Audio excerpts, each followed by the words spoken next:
everybody. Welcome back to the Kino Cafe. This is episode 3. Very exciting. By this point, when this episode is releasing, we should be most of the way through March. And so by that point, we'll have seen quite a few movies that have come out, specifically Dune Part 2, probably multiple times. I know I'll be going in for my second viewing probably next week.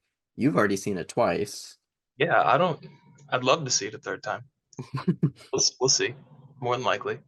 I don't know if I'm going to be able to catch it in a format bigger than just a normal premium format, which is a bummer. I live pretty far from the nearest IMAX, which is essentially 3 hours each way, north or south. And where I'm going Yeah. this next week, I'll be an hour from my nearest IMAX and it'll just be way out of the way. So I don't think I'll be able to catch it in 70 millimeter or IMAX unless they extend it, re-release it. But nonetheless, I did get to see it and it was incredible. It was everything I wanted it to be and more. I think I've been invested in this Dune universe for a while since Danny has introduced the first film and began making it. And I really wasn't sure what to expect. And I actually, as much as I loved the first one, I wasn't sure what to expect even after the first one. I really loved it, but I was very unsure of kind of where we were going. But after part two, I think I'm completely sold on it. Yeah, no, I completely agree. I think especially after seeing it twice, I think it's very much Denis' world. It's an incredible it's a bit of a looser adaptation of the book, but it's very much this incredible story and incredible saga that's definitely gonna have a part three that I cannot wait for. That I'm Yeah, stoked about. I need part three now. I need to finish the book. I'm about almost halfway through. I'm a very slow reader. I'm like 2 page at a time and then I'm done, which is a bummer because I used to be a bookworm as a kid. I would do summer reading programs and I would just fiend over books and I would just consume books all summer long. But I'm at the point now where fortunately I think my attention span has been wired to movies. And so I need a story wrapped up in 2 hours. So I'm trying to get back into the reading game. I've been reading some nonfiction lately, but getting into Dune, which is really dense, obviously. I wish I could just churn out some high concept science fiction just on the go, but it's just something I can't really do very easily. Um, but yeah, I'm excited to kind of finish the book and see where everything's headed. I agree with you too that it's just difficult to read. I was a huge reader as a kid, and now I have the attention span for maybe half a TikTok. It's over a minute, and I have to fast. If I have to, what's it called? Like fast forward. If it has to go 2 times speed, I don't. So I won't sit through it. Um, but no, I read it. I I don't remember as much as I would like to, and I would like to reread it. But I think the movies have done a fantastic job from what I can remember, and all the changes that were made are still they make the film that more interesting. I think the biggest change that I was noticing, and I don't want to talk about Dune too much. Maybe we can have a whole episode dedicated to Dune, but it's on my mind right now, and I think the biggest change for me that I like and that I'm noticing is Chani's character. I feel Yeah, like they're giving her a lot more depth than I was expecting, and semi spoiler alert, but it kind of felt like she was more or less a main character in part two that I really thought she was going to be more that supporting piece to kind of build Paul and his arc up, but they really focused on her a lot, and it was a testament to not only the screenplay and the directing, but Zendaya did a really good job. And I don't think I was expecting that performance out of her. And I mean, that whole cast is just brilliant. And it's kind of incredible that we live in an age now where we can get a blockbuster sci-fi franchise film that has that level of not only filmmaking, but acting. Like, I don't think we've gotten this for a long time. And it's really yeah. refreshing. It's hopeful. Mhm. It's what Paul is to the Fremen is what this movie is to the cinema industry, film industry. Evil movie Jesus. Evil That's movie. My movies have been so sporadic and weird. I didn't watch anything last night. The night before, I decided to watch 6 Days, 7 Nights. I've never seen that. It's Harrison Ford, directed by Ivan Reitman. It's. I just wanted some Harrison Ford without Yeah. having to turn Star Wars, and it was entertaining, but like I disassociated for maybe half of it, but I Yeah. still understand completely.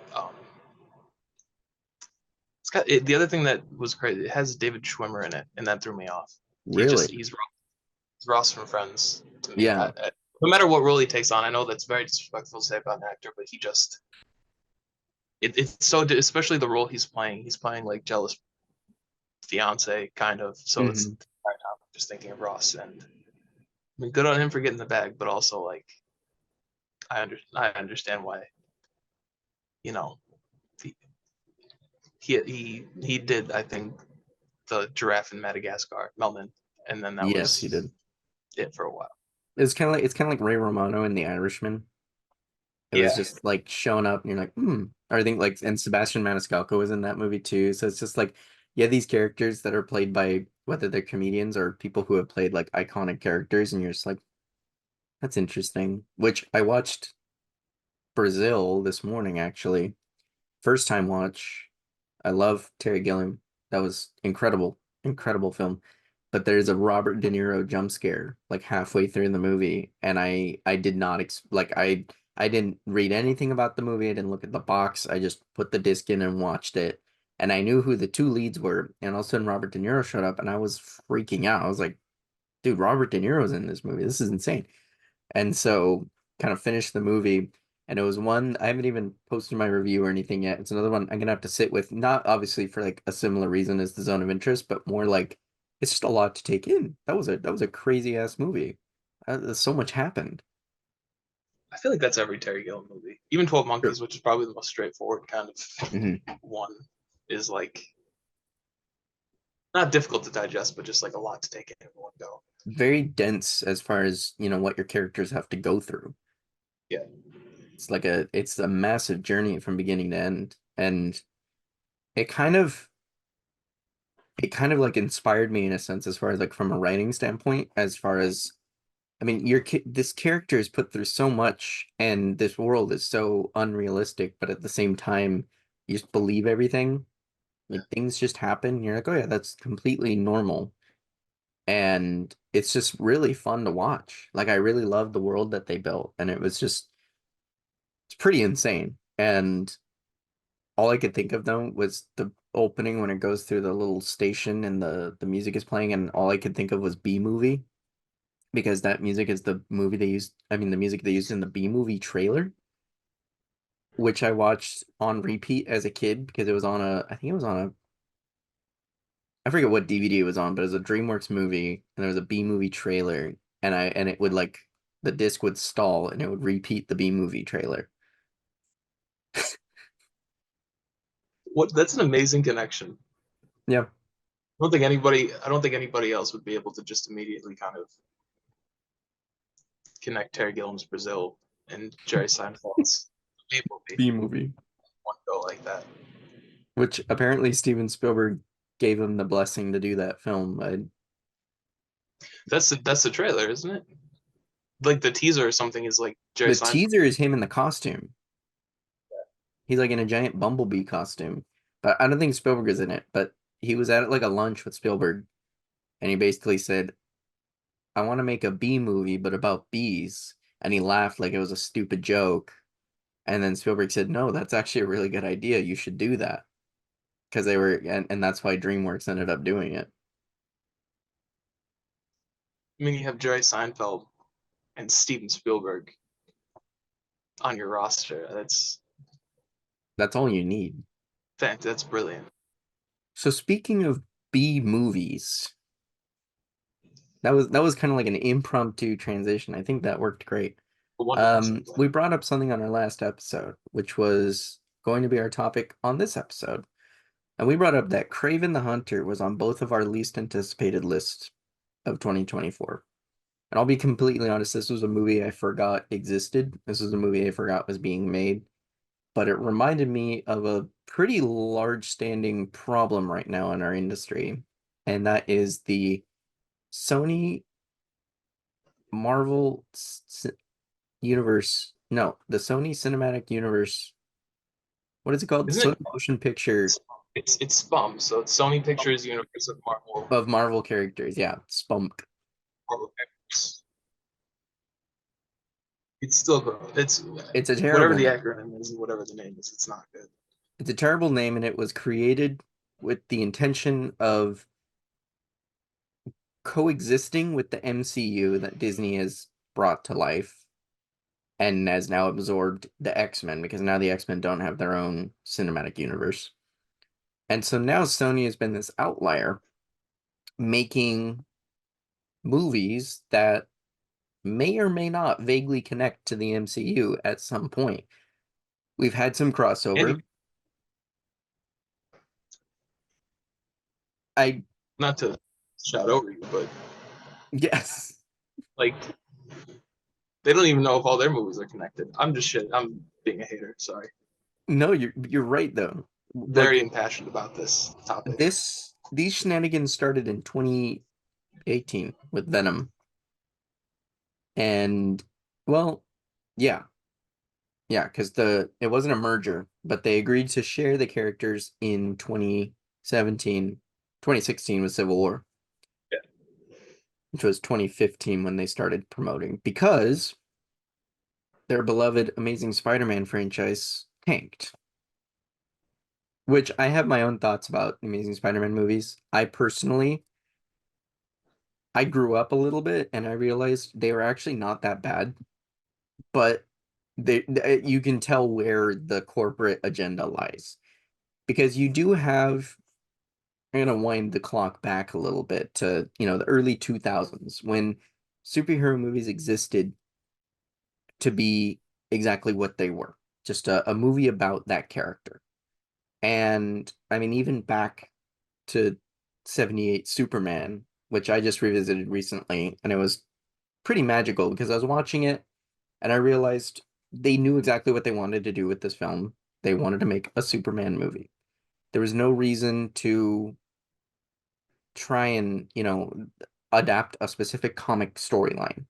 What they wanted to do was make a film about Superman and the character and just write a story around it, create a world around it. And it's remarkable. They did something really kind of magnificent. And the same Tim Burton Batman kind of did the same thing. We have these characters, we have these things. What can we make with this? What can we do that looks and sounds interesting? And Batman Returns, I'll stand by that movie. I'll actually stand by Batman Forever a lot too, because they tried to keep that continuity with the Tim Burton ones into the Schumacher ones. There's a weird revisionist thing going on right now with the Schumacher Batman movies, where people are going like, "Wow, these movies are actually really great," and I'm like, "Well, let's not get ahead of ourselves." But they're not terrible. And then you have the Sam Raimi Spider-Man movies because I Sony won the bid for the character. I think Batman Returns is phenomenal. I think Batman Forever is still extremely fun. Um, but also, not only did Sony win the bid, but they weren't they offered to buy all of Marvel Studios, and they were like, no, no one cares about anything except for Spider Man, Yeah, I believe there was an and offer they on the still ended up with table the because they split everything. Everything went different ways. Fantastic Four and X-Men went to Fox. Hulk went to Universal. Um, and the idea with Hulk belonging to, but Universal owned Marvel Comics for a long time. And the idea of Hulk belonging to Universal was that they were gonna, because they had a knack for monster movies and something like that, that they were gonna bring some of their creative talent and team into it. Um, and they could also bite the dust on that movie if it failed because they kind of retained ownership no matter what. Spider-Man was the biggest kind of player on the table because I believe Lionsgate had Blade as well. Trying to remember where else everything went. Like everything got really they had Daredevil too.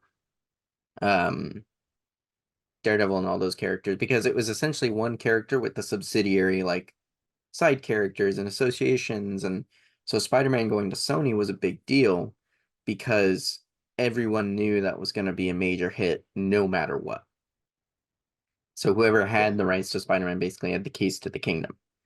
And I don't even remember where like Iron Man and all the Avengers lied. I think they were with Universal. Um, Yeah. they were just kind of floating out in space because no one wanted to touch those characters. They were going to be unsuccessful. But they were right. Spider-Man was probably the Spider-Man and the X-Men were the biggest players of the bunch. Blade was really successful too, but that was because it was just an R-rated action movie with the Marvel branding because no one cared about Ghost Rider. I will stand by that those movies are extremely fun, but they're They're not good, but they're fun. I'm shocked that it got a sequel. I think about that all the time. I don't know how or why, but That was like 2009, right? I think the first one was like 2007, 6, and then the 6, I sequel think. the sequel was 2011. I remember because I had a 3DS. Oh yeah, yeah, yeah. I think marketing pushes, oh, it's Ghost Rider in 3D, so he's doing everything he can in front of the camera in 3D. And I That's used to right. used to watch the trailer on my 3DS, and that was how I found out about it for the first time. I remember vividly. I went to see the Deathly Hallows at a theater here, and it was a big theater, and they had the stand up for Ghost Rider 2. I remember it freaked me out.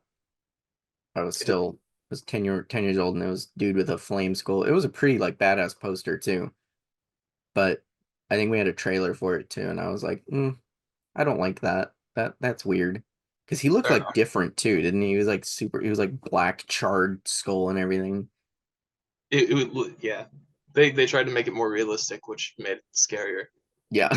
in turn. Didn't Nicolas Cage didn't he have his face painted like a skull or something? I have that So image on like set, burned in people my could head. react Yeah. like in real time. Ugh. Those are the good old days when they let the actors act. I miss comic book movies like that. Even if they were duds, they were so fun. And that's And the and behind, that's I think the charm of it. yeah, But we're at a point now where we have the MCU, we have the Dark Knight trilogy, we have the X-Men movies, the modern X-Men movies that treated audiences to something that is a little different. And now they want it to be like that. We always want a Logan, we always want a Dark Knight, we want the Batman. And this is where Sony is still living in 2002 because they're yeah, giving us Hulk. on a consistent basis too. Yeah. They're how do I put this? I think what was so wonderful about the early 2000s Spider-Man is that they exist very much in the early 2000s, Mhm. and they're very like larger than life. Sam Raimi's goal was definitely for a teenager to walk in there, see the movie, and like walk out feeling, like that could be them, like they could Yeah. imagine themselves that was their world. But like you said, like a little heightened. Yeah. That doesn't translate to 2024.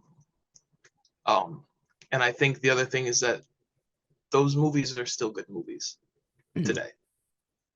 Um, they never locked themselves. They exist there, but they never locked themselves into that time frame. Especially like those have stood the test of time. Whereas like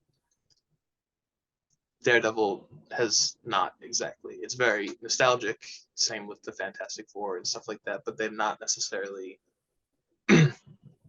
grown. And like not 100%, but like the Spider-Man movies have grown a lot and have developed a lot of appreciation still.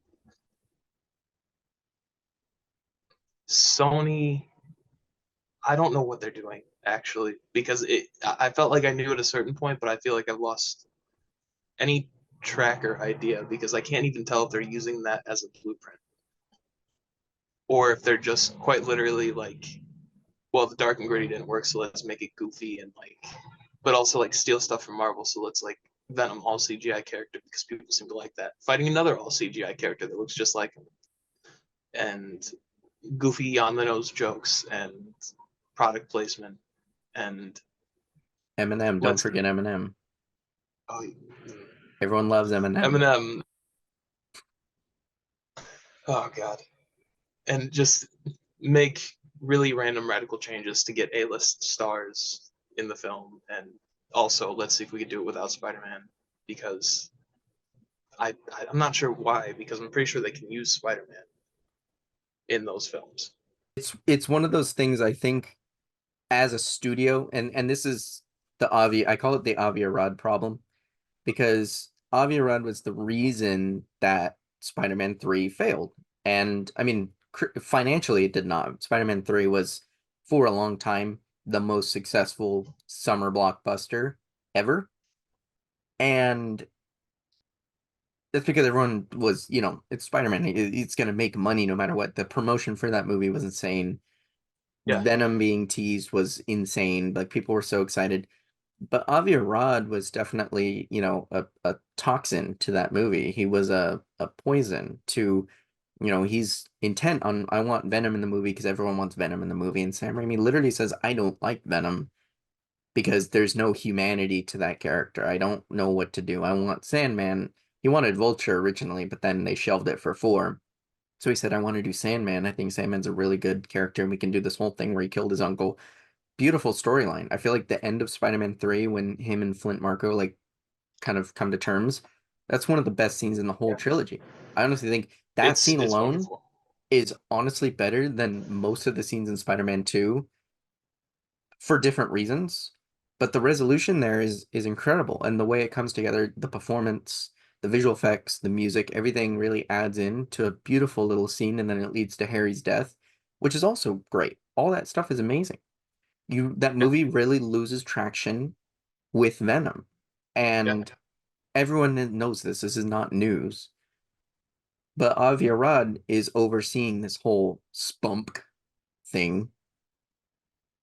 I won't Totally. say that. That's too bad. That's too much. The whole Sony Pictures universe of Marvel characters. This is Avi Arad's baby. Because Amy Pascal deals with Marvel Studios and Into the Spider-Verse. I'm so nervous. I don't like that they're in charge of it, and I don't like that they haven't learned from their ways. I think the mistake is that people love Spider-Man and these characters in this universe too much, so it's very hard for them to care about negative reviews or criticisms or things like Yeah. that. Because especially think about Avi Arad for a second. He forced Venom into one movie, and that movie was like the highest grossing movie of all time for a while, or not all time, but just like of the summer. I can't remember the specific, but like it definitely made its money back and more. Yeah. It was a huge deal. And then Venom came and actually now that I think about it, I'm pretty sure didn't the first one like scratch. Yeah, the first Venom movie was very successful. I remember it because it came out the same weekend as A Star is Born, and it was really neck and neck. Because I Yeah, remember all the Gaga fans were blowing up A Star is Born, and they were review bombing Venom, and it was so funny, like the competition there. and see the thing is, Javier Rod never learned from his lessons No, because the two times that he insisted on Venom, adding Venom to anything makes it profitable to him in and his the Venom eyes. issue, I think, Venom was a character that kind of like Deadpool, people wanted it to be like mature and R-rated, and people thought, oh, you can make like a horror movie with Venom. You can make it really violent or really, for doing Lethal Protector, you can really kind of up the ante. But Sony was in a big predicament because Spider-Man exists in this family-friendly universe. Kids love Spider-Man, kids love Venom because Venom is a cool monster character that isn't super scary and he's in Fortnite. So, like, it's not it's not going It, to be a good idea to make it an R-rated Venom movie. wasn't the tagline "See the movie"? Because I remember on Twitter there was like a leak of some merch, and it was just Venom "See the movie." Yeah, yeah, yeah. Read it as like a subtitle almost. It was like slightly smaller than the actual title. Yeah, I remember that. Venom, see the movie. They're really forceful in their marketing. That was an interesting because also those movies, I noticed that because this is weird, kind of that I know this, but the early like Spider-Man movies had exclusive brand deals with Hasbro for like toy lines and stuff like that. These like side Marvel movies, the Fox movies, the Sony movies, they don't have merchandise. No. they didn't release like a Marvel Legends Venom figure until like 2020, I think. And they did some Funko Pops or whatever, but like Mhm. there's no shirts, there's no toys, there's no Funkos, there's no, standees in the store, and that stuff really helps your movie, especially if you're making a superhero movie. I think too. I think Disney owns the rights to that. The rights to that. Because I remember right Yeah. before I went to see Venom, me and my friend went to Barnes and Noble looking for Venom Funkos, and Hmm. we were really confused because we're like, if the movie's just coming out, why is this? Why is the Eddie Brock Funko got like yellow hair? Because this Yeah. doesn't look. And why does he have the spider logo on his chest? And then we just kind of came to the conclusion that Disney felt greedy, wanted to make some money because they knew Venom was coming out. Yeah. But at the same time, like that doesn't really promote the movie. No, not at all. And it was interesting to me because I remember, I mean, Spider-Man 3, especially when that movie came out, if you went to Toys R Us, if you went to Target, you saw everything. There was like a kid in a candy shop. It was the best time ever because you had all these action figures and things that make you go, I know that. I want to see that in the movie, and you're begging your parents to take you to see the movie or buy you the DVD when it comes out. But these movies really exist in a weird, like, alternate dimension where they just kind of exist. They come out, they make a little bit of money, and then they go straight to streaming. And because I remember when Morbius was happening, when they announced Morbius, I was so confused. First of all, why it was happening. And second of all, when it ended Yeah, up being promoted, they were doing all this like stuff with Jared Leto. Where he was talking about the history of the character, and he's like, he's been an arch nemesis of Spider-Man for so many years and stuff like that. And I'm like, so you're including Spider-Man in your advertising. You're saying that he's a Marvel legend. yeah. You're not doing anything properly, first of all, to make the movie right, or to even promote your movie right. Because I remember people like commenting, like, this is a joke. Like, why am I going to go see this movie? This movie looks terrible. It didn't look exciting in the very least. Yeah. I'd say so. I mean, like, think about it. They brought the movie back into theaters Yeah. because of how hard we were all clowning it. And then what's even funnier is that immediately after that second run bombed, we got back online and literally made a GoFundMe Yeah. saying we were all busy that weekend. Please bring Morbius back to theaters. It's Yep. Morbin time. Yeah. And I'm also positive because I know I did. I didn't see it in theaters, but I bought the 4K because I was like, all right, well, this has such a reputation now. Like, I have to see it. Yeah. They got $30 from me still. You So I'm should have just extremely. you should have returned it. Actually, no, you can't return once you open it. Should have exchanged it for something I else. that Did would it have have been the that would have been holographic a lot. cover at least? Okay. That's I think that's at I least kind of worth it. gave it to. Okay. I gave I'm them what they knew nothing about it. They're like, everybody's talking about Morbius. I was like, oh, you should see why. And then I let them have it and pawn it never asked off, for it back. And I don't just think they ever cleansed your watched house, like did a sage brush and everything. You're just it. like, house is clean. Written from my collection, throw holy water where it used to, the little slot that it used to be in. Yeah. Holy water, that's a joke from the movie. I don't remember that, to be honest. I think Tyrese, That I'll never forget. Okay, the Morbius issue was hilarious. And I call it an issue because it plagued the internet for so long. And the memes started getting too believable. But then I saw, as soon as I walked out of the movie, I looked on Instagram and I saw Tyrese posted the fake Martin Scorsese review where Martin Scorsese said, "This is cinema, Morbius. I take back everything I said. Morbius is the cinematic achievement of all time." And Tyrese posted it and he said, "Oh my God, what a tremendous honor from the king himself. I can't believe it. I cannot believe my eyes and ears right now. Our movie is doing great." And I was like, dude, he fell for it. Like that, I have it saved on my phone somewhere because he deleted it, but it was the funniest post I have ever seen. the fact that he got people. Oh my god, they got Tyrese to believe that. Oh, He also the said it was in the MCU. yep, I remember that. He was I feel like convinced. I feel like they lied to the actors. I feel like they straight up just lied to them because they Right, because also. Dakota Johnson thought too. I think Sydney Sweeney did too. There was a big thing going around TikTok when Madam Web came out where Yeah. they I were very wouldn't be positive it was going to be. surprised if they're lying to their actors and saying, yeah, it's part of the Marvel universe. And so they say, "Oh, Marvel movies. I love Marvel movies. Yeah, let me do it." Because that's consistent work. It's, work that people will then watch no matter what. Like even if the movie bombs, it's going to make money, you're going to get paid. So from an actor's perspective, if you're not really working, yeah, I'll do a Marvel movie. I think that's why Mark Ruffalo did the Avengers movies, is because he needed work. And I mean, all these people need work, obviously, but it's a really great way to put your name out there, and then you can just do what you want to do. And I mean, we have actors right now like Steven Yeun they're dropping out of Marvel movies because they want to do other stuff, and the schedules are too Yeah. constrictive. Part of me just knows that these movies like Venom, Morbius, Madam Web, Craven exist to retain ownership. Oh yeah. It's relevancy, and that's all it is. They don't know what they're doing. They don't care what they're doing. They're making these movies to kind of, even if it's a For bad rights. reputation, they're maintaining some sort of reputation in the public eye. Excuse upon. They want to spin it out and they want to put them out and they want to create their own universe for notoriety, but also just for the legal reason of like they don't want Marvel to take the entire character. Yeah. And I think that's slightly fair, but I also think it's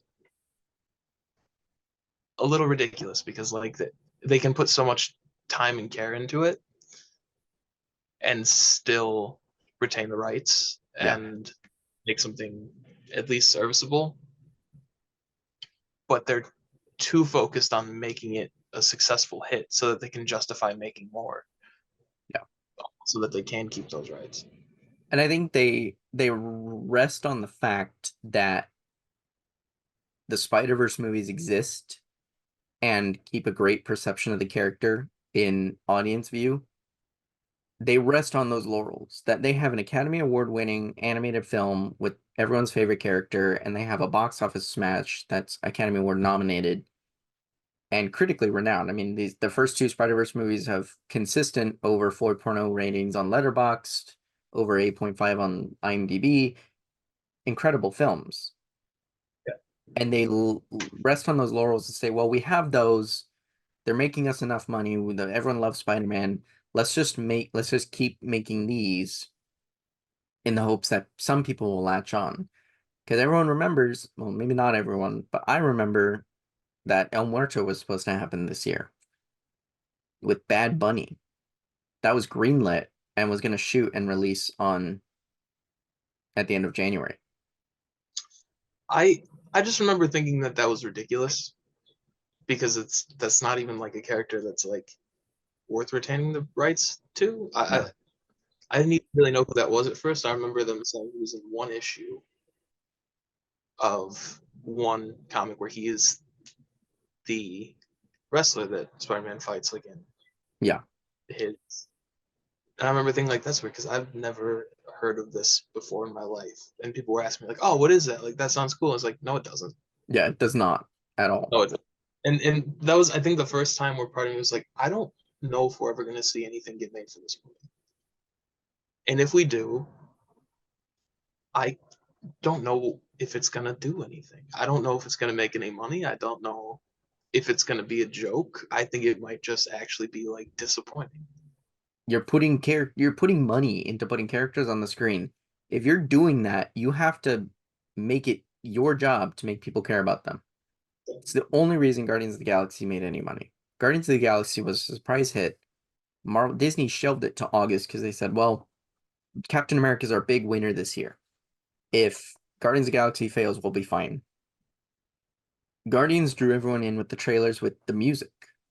And you had some major gambles there. You had Chris Pratt as a leading man, that he was beloved on Parks and Rec, but no one had really seen him in movies.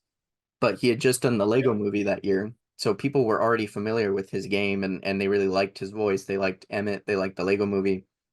So they said, okay, well maybe we can trust Chris Pratt. Everyone had a shirtless shot in the trailer too. So it was one of those things where they were drawing everyone in, going like, this is a superhero movie, guys. This is a different movie. We're making Star Wars, but in Marvel. And people were hesitant. And I remember that first trailer dropped, the teaser, and even I thought, this doesn't look good. Everyone Yeah. was like, this looks like Marvel's first bomb. But then the soundtrack came out, and everyone was like, "Whoa, this is super cool! I love the awesome mix." And then they were like, "Maybe this movie will be fun." Checked it out. Oof, success. No one knows who Drax is, or No. Groot, or Rocket Raccoon. No one gives a shit to look back into the comics and go, I'm going to read about Drax the Destroyer, even though he's a good character in the comics, he's an important character in the comics. Same with Gamora. These are all building blocks to the big Marvel universe. No one gives a shit.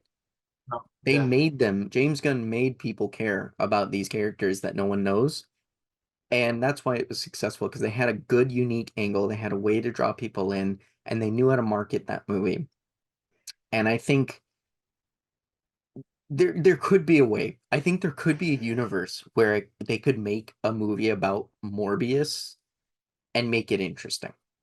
I do think that could exist. If you do some kind of gothic horror vampire movie with Morbius as a, kind of like a Jekyll and Hyde, like doctor turned himself monster, you could have fun with that. But you need to bring a Yeah. team of creatives on board that A, care about what they're doing. B, I'm not going to say know what they're doing because I feel like everyone associated with this movies does know what they're doing. The fact that they're overseen by a massive group of just executives and board members that make these decisions, I think that's a problem.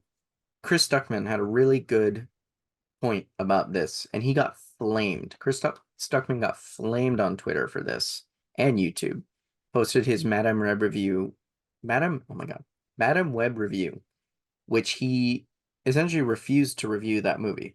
He he just didn't do a full review for it. And if anyone has a chance to watch that video, please do. It's very insightful, it's very informative. I have a lot of respect for Stuckman in the sense that he knows he's made an independent feature film and he knows what it's like to be in the trenches making a movie with no money, with people you care about, and also people you don't know, and bringing people aboard that you want to trust. And he knows he is familiar with the game now. And I think that should speak to enough levels as far as, yeah, when these movies get made, a lot of work goes into them. The costume design, the set design, the camera work, the visual effects team, all this stuff is very important. And it's stuff that we do have to remember when critiquing these movies. We have to remember that people are making these movies and then those movies get scrapped. Those movies get trashed in the bin, and then a board of people who don't know what movies mean make decisions of what to release. And that's where the problem lies. And I think that's why we get Venom, Let There Be Carnage, Morbius, and Madame Web. I don't think we have creatives running the show anymore. No. I think it's in a weird way worked back to old Hollywood where everything's kind of like, what do people want? We don't know, but they'll want this. We'll make them want this. But the thing is that people don't do that anymore. No, If we don't want something, we'll very easily go find something else. We have unlimited access to order any book that we want, watch anything else that we want, like on our phones. Like theoretically, I could run all of these movies at the same time on different streaming platforms concurrently while we're recording this. yeah, Like it's a very different world, and I think the thing is that they're not really grasping what it takes to make things anymore, and that's what makes things like AI so scary because it's like, at what point do you think with this Sony universe that they're just going to be like, well, what if we just like didn't do a script, surveyed some people, asked what they wanted to see in a Aunt May spy spin-off show or movie, and then just had that made, and anything that did require crew, we just fixed it with AI. Which I know that there's now limitations against us with the whole writer strike and actor strike was, but at the same time, all that work that creatives do to make this thing come to life, to make this thing a reality, all of the suits are doing the same thing to make things cheaper and quicker and easier yeah. and bend the rules or find loopholes or because that's they're not to play devil's advocate whatsoever. I think it's kind of disgusting, but Mm, that's their job is to get money yeah, to make money. And they don't really think about that. They don't see that. And it's really kind of painful because it takes so much to make a film. And then you end up with something like Madam Web where like that still took so much work. That took so many people coming together to do so many things. And I mean, even I know people were clowning the Spider-Man costume, but like it still takes a lot of people and a lot of iterations and a lot of time to make that like villain, that Spider-Man looking black suit for Ezekiel yeah, Sims. I don't know who that character. I don't know who that character is in the movie because I haven't seen it. But it it's like disheartening and disappointing when stuff like that comes out because it's almost like you want to trash it so that they hear it and then they go, oh, we don't want to make stuff like this anymore. But then at the same time, when you do stop and think about like this someone's job and they took a lot of care and time and put it into this, except for Dakota Johnson, who apparently stopped trying and has been very yeah. adamant about that. Just kind of give up. But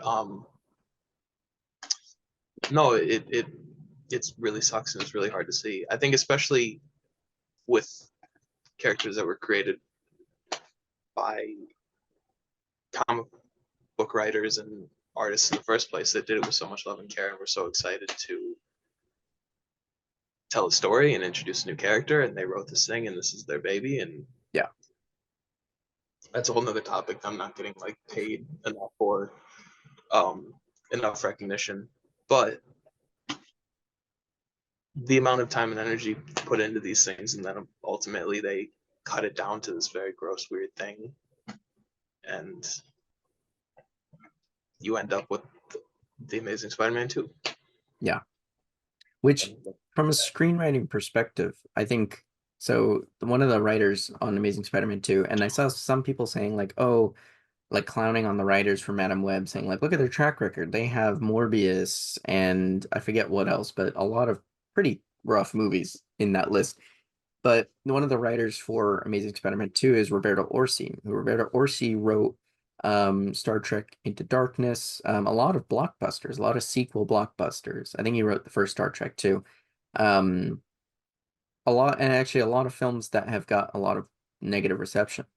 And so I took a screenwriting class at university, and the guy who taught the class, his name is Brian Strassman. Excellent guy. I love him so much. He's so down to earth, so funny, so warm, and very smart. Like that was probably one of the most interesting classes I took because his approach to screenwriting is very, I'm going to teach you how to write to sell. Because he sells scripts. He's sold about 97 screenplays in his lifetime, which is massive. I mean, he writes features and shorts, sells them, and then they get made. Usually the people who are credited are not the ones who wrote the majority of the screenplay for a film like The Amazing Spider-Man 2. And we Yeah. live in an era now where screenwriting for these blockbusters becomes a pipeline that the story gets so muddled and complicated and watered down, where the initial story for The Amazing Spider-Man 2 was probably a love story between Peter and Gwen, and Electro is your main villain, wrecking havoc and, whatever. That's your main storyline. But every single person he gets handed down to is tasked with, okay, you need to add a Sinister Six tease here. You need to bring a thing about Peter and his parents' storyline and Peter's dad being a spy. We need a bit with Aunt May. We need this. We need that. All right. We're back with a quick outfit change. Yeah. Yeah. Got a hat on. I got the LA hat on. Yeah. Yeah. To match the Aubrey Plaza card. Oh yeah, yeah. Hold on. Bring it out. There we go. There it is. Prize position. Um, I got a haircut and it didn't pan out. didn't work. Makes me feel like Toad from Mario. I'm in Thinning, between haircuts. thinning Toad. Your hair is amazing. It's terrible today. I'm not even showing. Oh, I need the light and a full profile. It like does this terrible curve at the end. It looks regal, very elegant. I'm trying to get the John Wick. You could pull that off. Gosh, someone called me Juan Wick when I was at college. I want the hair, that video when he's like, I love movies, Like I Yeah. think it was in between John Wick and The Matrix. I love movies. Gosh, I love movies. And he's standing at the podium and he's like, Yeah. I love Gosh, I love movies. I think we're living in this kind of weird dystopian era where writing as an art form is threatened not only by AI, but at this point by humans who just want control over what they think audiences want. yeah, And Warner Brothers, Sony, even Disney now are hitting walls that I think people are starting to realize like we don't want this. And the numbers show too, because over the past year consecutively, the superhero movies have been going down and down and down and down in box office, with the exception of Guardians of the Galaxy 3, which was a major hit, and No Way Home.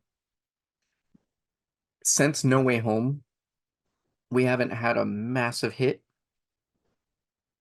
I would yeah, say, in the genre, besides Across the Spider-Verse. which was still kind of not to diminish anything it accomplished, but I think was still kind of diluted compared to A what that little movie lukewarm, probably yeah. should. Yeah, um, and also I think some of that was people joining in from last time, and I'm sure Beyond is gonna like surpass that. So I think a lot of it was just like I'm not sure, but it that was as close as we got to a hit. And the sad thing is that that doesn't even feel like a major hit of the summer. Yeah. And I Um, think you have something like Oppenheimer and Barbie, which Barbie is an IP, yeah, I know, and Oppenheimer is a Nolan movie, which Nolan kind of exists as his own IP at this point. That the name is a brand, the name is enough to sell. But I mean, it is impressive. We have films that are not based in intellectual property or existing universes or comic books that are performing really well with not only the box office, but just the audience in general are enjoying these films. And the Marvel effect, I think, and Sony, I feel like, is putting this restriction on the brand because there's also a large majority of people and audience members who they can't really discern the difference between Marvel Studios and Sony Marvel. So now they think it's all part of one giant cohesive thing because I saw Tobey Maguire and Andrew Garfield with Tom Holland. It has to be all connected now, right? Oh, we're yeah, expecting another big crossover. I think that kind of quality difference has trained people because we had something like Dungeons and Dragons come out last year, which I thought was really fun, really well made. It hit a lot of really good notes, but it just could not pull through in the box office because I think that Marvel effect exists where they think, okay, this looks like a Guardians of the Galaxy ripoff. That yeah. quality difference and that brand labeling has basically just destroyed an entire faction of IP or blockbuster filmmaking in general. And they've covered so much too. So it's even like comparing something to Guardians of the Galaxy or uh, nobody really attempts this anymore, but anything magical or mystical is going to get some sort of comparison to Doctor Strange or WandaVision, anything that's kind of like. I'm trying to think of some other good examples. I just you hit a really good point because there's so many times I can't off the top of my head name specific examples, but there's so many times where I've seen something or read something where even people who like detest the MCU will be like, "Oh, this is discount insert Marvel character here," Yeah. whether it has anything to do with it or it truly is or not. Like I remember Pacific Rim Uprising, which not the most decorated film and not arguably not the greatest. But I remember it getting compared to Iron Man a lot when it came out, Yeah. as if the other Pacific Rim didn't already exist, Yeah. and like, robots operated people weren't like a thing before and gonna be a thing after. And that was, I think, like 2015, so that was in the peak of like the MCU and them kind of hitting their stride and Age of Ultron and all that. 2015? God. Was it or 18?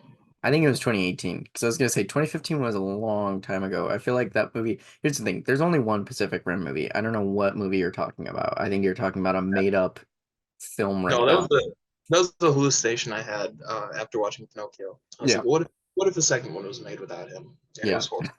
Had way again. I saw the Deadpool 3 trailer yesterday before Dune, and I felt like so sad watching it because my mom was like right next to me, and she was like, "Oh, you would have loved that when you were younger." And I was like, "Damn, you're like so right."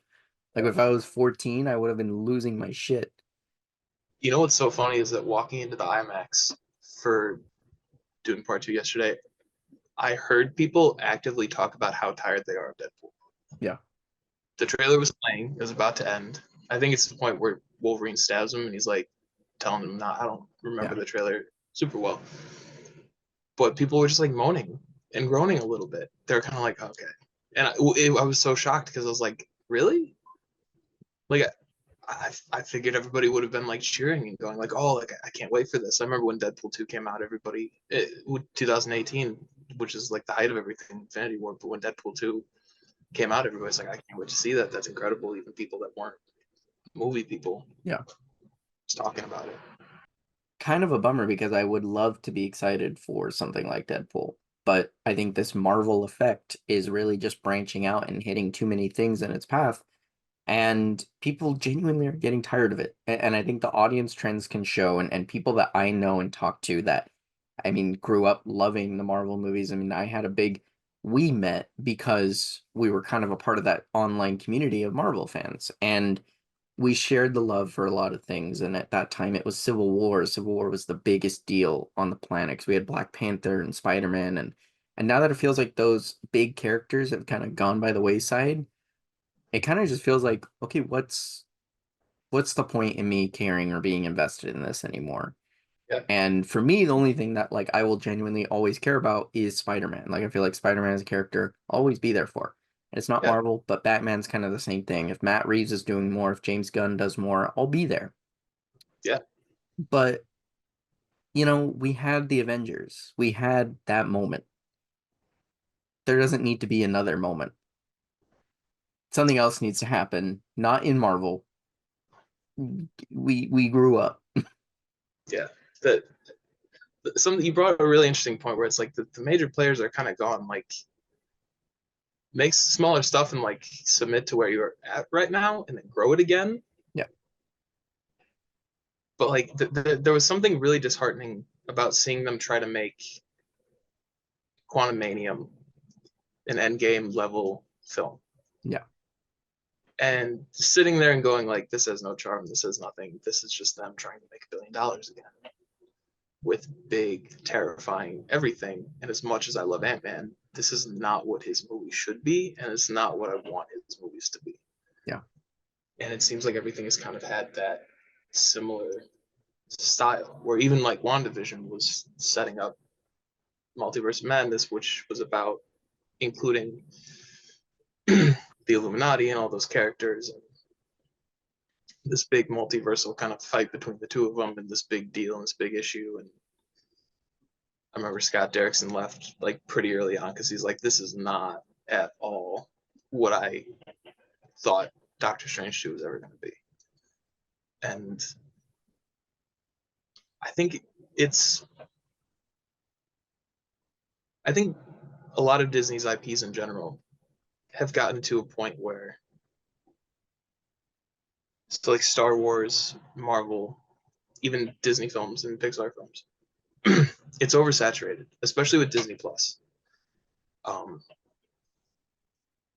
like I don't even keep track of the new shows that come out because they just kind of like do out of nowhere.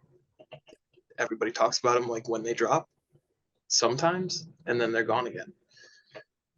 Um, and I think right now is the perfect time for another studio, like you said, to come in and do something new and creates another spectacle in cinema, kind of, for us to kind of to replace it. Yeah. So the people that still want Marvel can, you know, humble Disney a bit, humble Marvel, humble Star Wars, humble those giant IPs, and make them make smaller, more intimate things again. Yeah. For smaller, more intimate crowds. Maybe they'll win some people back, but at the same time, like, it's like a kid hanging around his high school after he's graduated because he's peaked. That Yeah. was his best moment, and he can't let it go. Yeah, Otherwise, it's definitely been, I mean, I just stopped caring about keeping up, and a lot of people I know have. And I think that kind of shifts into the last part of the conversation that I want to have, which is essentially, what we have a lot of room now for a lot of major players to kind of come in and maybe fill this void. Because no matter what happens, we do need a phenomenon. The cinema needs a something to latch onto. And we've talked about Dune. I think Dune is something big that's going to happen, and whether we get three and Messiah together or three and then years go by before we get Messiah, whatever Denny does, I think he's already made an impression on audiences that will want him coming back. Um, Godzilla. I think the Godzilla franchise has a lot of longevity right now as far as the Toho side of things, with Yeah. Godzilla minus one making so much money and so much impact. I mean, the director said that he wants to incorporate other monsters into the films, make his own version of the monsterverse and ground it in human drama. I think that'd be Yeah. really cool because we've gotten a monsterverse, and Godzilla versus Kong or Godzilla X Kong looks like stupid fun, and first one was pretty stupid. They know exactly what they are, and they kind of just exist in their own world, and people go, and I just want to watch a lizard fight a monkey. I know what I'm getting into. But with the Godzilla minus one team, I'd be interested to see truly groundbreaking dramas rooted in this fantastical element. I think that could be a kind of phenomenon of sorts. We have James Gunn's DCU on the horizon with Superman. I think is going to make a big splash. Um, there's a lot out there that I think could be welcomed in. What are some observations you made? I I'm not entirely sure. I would love to see another. I'd love to see a wave of indies, of just independent kind of like because something. So you had we had talked about doing a topic, the My Life in Film, where Mhm. we picked a movie from each year we were born, and I was looking at all the movies from the year 2000 before I narrowed it down to the ones that I had seen. There was no real IP, I guess, if that makes sense. Um, it was all original. It was all there was no subtitles. There was barely any sequels. It was stuff like Snatch, Almost Famous, um, even random goofy ones like My Dog Skip. And it kind of inspired me because I realized that we have this following now where people know A24 and they're very ear to the ground. So they also kind of know what people want. Like, think about how excited people are for something as like Love Lies Bleeding or Civil War. And I think I would love another indie renaissance where people don't know what they're getting and Yeah. the or not even truly indie but just more like original, and people don't know what they're getting until they walk in, and that is the excitement of it. Because I think in terms of wave, like there's obviously going to be something that they try to capitalize on, like Mhm. even Universal tried to capitalize on the monster universe by making cool, sexy, hyper like action monster movies, but that didn't pan out. That crashed and burned. And everybody's trying to make their own MCU, and everybody's trying to get the next big thing. And I think it's going to slip in kind of silently that people are very interested in one story at a time, Yeah. and also like making that a big deal and a big thing because look at the cultural impact of Barbenheimer, which I like said, one is an IP, one is Nolan, but at the same time, like those are probably the most memorable movies of the year. And that moment in cinema this year was probably the most memorable. They weren't sequels, they weren't attached to universes. Barbie might get sequelized and overdone and things like that. But I think the other thing is that anything that they try, I feel like might fail Yeah. because I feel like we have too many outlets now to go a different way. Where somebody, even if there is no Marvel stuff this year, somebody could be a big enough Marvel fan to stick around to Disney Plus and watch what they have made if they haven't already, or wait it out and do something else or consume minimal amounts of something, whether it's film or something. I Yeah. know people who did not see a single movie last year in the theater that went to go see Dune 2 just because they were excited for Dune 2. Yeah. And I think that's also a probability in terms of getting people out. I think it's been safe to say that those singular movies that really make an impact and kind of get people, even if it's for the memes, because people were clowning on the Mean Girls musical, and I don't Yeah. know how well that did, but I do know a lot of people went to go see it just because of word of mouth and social media, Yeah. and I think make something amazing and release it a lot of the time. Once it gets put in front of an audience, especially we have regular everyday people using Letterbox now and knowing about movie news and movie information and stuff, and I truly think that's it. And I think the scary thing is that we're going to go through a lot of things before everybody stops and realizes, like, oh, that that genre of just like original one time one off with a good creative behind the wheel, and we've given them full control to kind of make something for audiences, is taking off, and we've been over here trying to create. Yeah. Hasbro was doing like their own universe where they were going to make the Barney movie with Daniel Kaluuya, and they were going to make a Viewmaster movie and all this stuff, a Rubik's Cube movie. They're going to run that into the ground until they realize and recognize, like, these aren't going to make money. People don't want to come to see these anymore. Yeah. We've kind of exhausted our resources. And I truly hope that superhero movies stick around, but they're kind of in,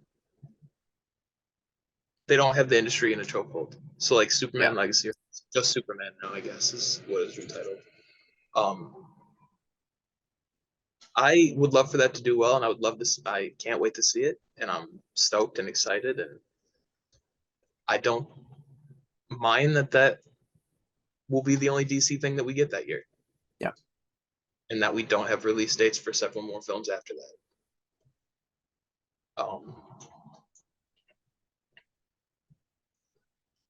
But I think that's really the key, especially because I truly think if you look back at last year too and everything that came out, like all, I don't know, you could just tell audiences are tired of it and people are tired of it, and the money's going to stop flowing, and they're going to have to realize that at some point they're going to have to look at where the money's coming from. Yeah. Going from the Sony issue, which we've now realized touches the corner of pretty much everything in the industry. And I think what Sony's doing, and as much of a meme as these movies are, it is important to really understand the kind of threat that poses to creativity. And I think the more audiences say no, the more the studios will realize maybe this isn't a good idea. And the audiences will not lie. If something is even moderately successful, it will garner more.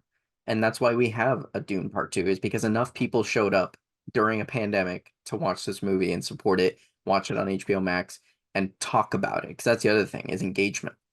And I think it could promote a healthier trend. So hopefully going forward we get less of this bullshit and more attention to actual creative decisions and intent. And I think, that's why phase one of the MCU is so great, is because there was artistic intent. And going forward from there, that's why it's kind of started decreasing slowly. And we had different directors putting in their vision. Now we have everything that looks the same. And if it fails, they blame the director. And yeah, I think, we're in a really weird state of the industry currently, but I think there are brighter days ahead. I'm kind of just reiterating what you said, but with example, I guess. Yeah. But I'm hopeful for this year because I think we're going to start seeing some things. Yeah. And the audience, at the very least, starting to change their mind about some things, and that's exciting. Because if you can't have faith in companies, you can have faith in people on the internet that are upset. They Exactly. don't like stuff. Well, that leads us into our record shop. Hooray, we're doing 2 record shops. Let's just do a catch up. We missed record shop last episode, so let's just throw a couple albums in there. First, so as a reminder to anyone listening, record shop is our segment where we kind of discuss the music we've been listening to. And as stated in our kind of first pilot episode, we listen to a lot of different music. We kind of vary from movie scores to soundtracks to instrumental to, I mean, my playlist, I always say my playlist goes from German death metal to 80s synth pop to 70s to 80s British punk. I'm all over the place. I can't decide what I like. But I think it kind of makes for a healthy musical taste. I do enjoy it. My pick for last episode, which we didn't get to do, was actually Ghost 5 by Nine Inch Nails. Really just I've been delving more into Nine Inch Nails specifically because I've had a lot of their music in my forte, but I haven't listened to full albums. I haven't like given full albums like pure listen through. And I think the Ghosts albums, and specifically Ghost 5, is one of those things that you have to listen to all the way through. And I found it again because the one of the songs is in The Bear at the end of season 2. Oh, The song Hope We Can Again is in the finale of The Bear, and that scene just struck me so much. So I put the Bear playlist on my own playlist, and I found, oh, Ghost 5. Okay. So then I just listened to it all the way through. I was like, this is gonna be on repeat for a little bit. um, mine's Skull Crusher, Quiet the Room. Okay. It's alternative, and the best way to describe it is that turn the lights low, and I know Skull Crusher is it's not what you think. It's very quiet, contemplative. I'm not sure how to describe it. I've been using it to de-stress, uh, sit down, listen to something kind of peaceful and meaningful, and it's been perfect for that. And yeah, Skull Crusher is such an interesting name too. I saw the name and I was kind of not in. I think I was expecting something close to, you know, speaking of ghosts, like something like go. I can't speak right now. I'm sorry. You can cut this if you Yeah. want. It's an incredible album, and I highly recommend just going and listening to it and sitting down or laying down, turning the lights low, breathing, have some tea, just sit and listen to it and take it all in. It's a It's good pick. good. Yeah. I don't think I've listened to a lot of it, so I will put it on the playlist, give it a listen. I have a big road trip ahead of me, so I'm gonna have a lot of time to listen to music. I think my next pick, it has to be To Pimp a Butterfly, Kendrick. I've been on a Kendrick kick for the past month. I'm unashamed to say that it was caused by Fortnite Festival. Hopped on with some friends and we played I by Kendrick. And that song is demonically difficult on that game. I don't know why they made it so difficult, but it was a lot of fun to like play through it. And I was on vocals, so I'm just like furiously on my keyboard, trying not to miss a note, but I missed like 50. But then I was like, it was kind of like fun to like listen to that song again. And then I just kind of popped open Spotify and was like, I gotta put more Kendrick on my playlist. I think I gotta spice it up a little bit because my playlist had been feeling kind of dry. So I put a few of the albums on, but I basically just when I got to Pimp a Butterfly, I just hit play and I started listening to it again.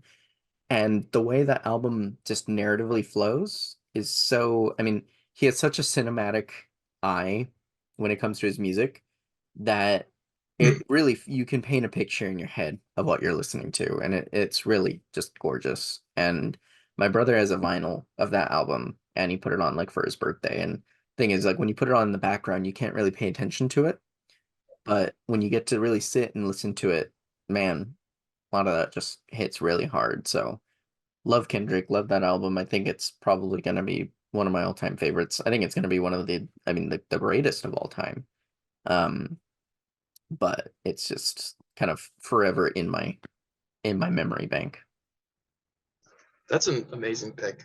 The only thing that's ever rivaled that for me is when Mr. Morale came out. I was very, Yeah, very tempted to be like, okay, this might surpass. It's very Mr. Morale possible. is great.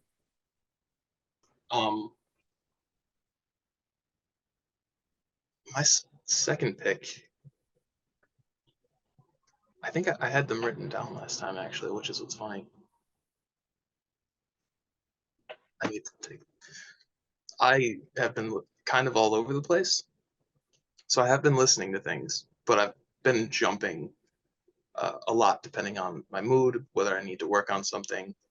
Uh, Something that I'm getting ready for that I'm very excited about is the new Bleachers album, which I think comes out Yes.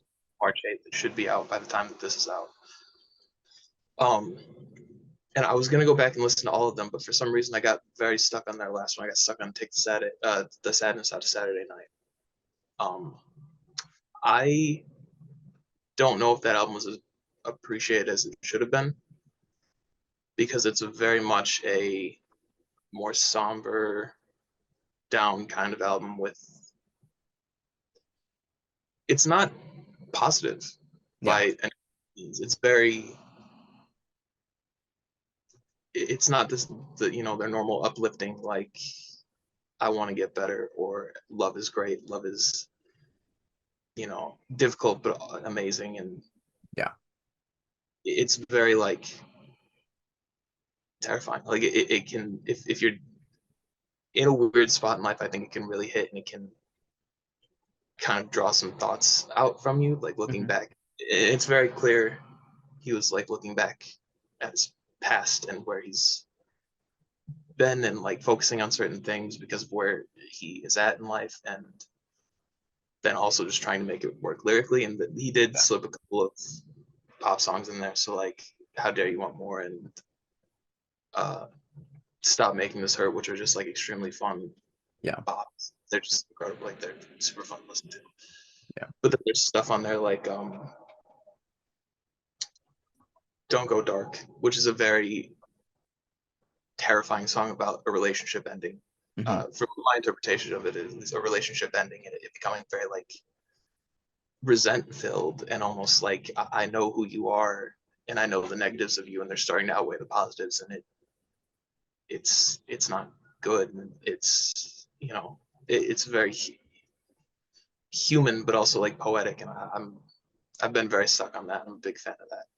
So I've been re-listening to that a lot and listening to the new singles to get ready for that album. Great pick. Yeah, honestly, great observation. I think I've pre-saved the new album, so I'll probably listen to it when it comes out. Um, yeah, Bleachers pretty much defined my 2015, 16 musical life, and it was that they were like my first foray into kind of pop and like different music than I was used to, and it was always very refreshing to hear that perspective on life, and also just the sound was something I really liked and connected to. So yeah, I think we have a lot to look forward to with that. Be sure to tune in next episode. We'll be announcing what the episode will be about at some time. I don't know when, but we'll talk about it and we'll figure it out. But this has been a really amazing first 3 episodes, and we hope you've enjoyed listening and can follow along. Be sure to follow on Spotify, Instagram, Twitter, subscribe on YouTube, and look at our amazing, beautiful faces and haircuts. Yeah, And that's you should try audio only. Let's see how that yeah, let's see how that goes. let's do that. All right, signing off.